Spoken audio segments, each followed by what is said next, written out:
Hey church, I've got something that I'm excited to share with you.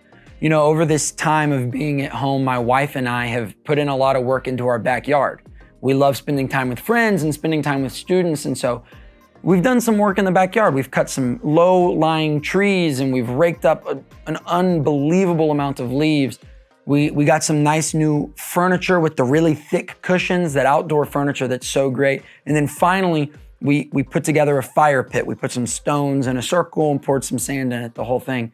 And it was awesome because we've wanted to be able to spend time with people in our backyard. And of course, that's difficult now. But it was great because as soon as we did, she was so excited about how our backyard looked. She called my parents, she invited them over for dinner. We sat in the backyard, ate some dinner, talked, listened to some music. And then just a day or two later, she called her sister.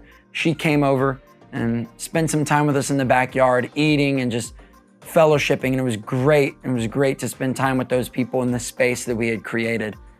The Bible tells a really similar story with the way that our relationship is with God. In the beginning, God creates a space and he fills it with people.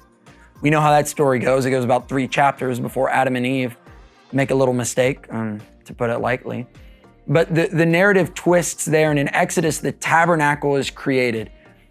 People build a space for God and he fills it. And then later, as the tabernacle is no more and they're building a permanent spot for God in Jerusalem, they build this immaculate, beautiful temple made of the finest woods and metals and stones. And they consecrate it to the Lord. They've built him this space and he fills it. And I think a lot of times in my life, I look for God. I'm questioning, where are you? Why aren't you in this place? Why don't I feel your presence? And then I have to remind myself, hey, Bradley, it's time to stop. It's time to slow down. It's time to step away from this book or this podcast or this conversation or this song, this artist. And it's time to just make space for God. I think a lot of times we expect God to just come into the places that we have, but we don't make space for him. The Bible's really clear. When we make space for God, he will fill that space. That's one of the promises he has for you.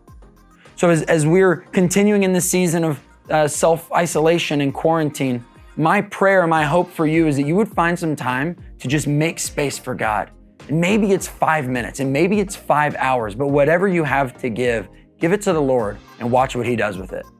Man, I'm excited to be here with you guys. Thank you so much for tuning in, and we'll see you really soon.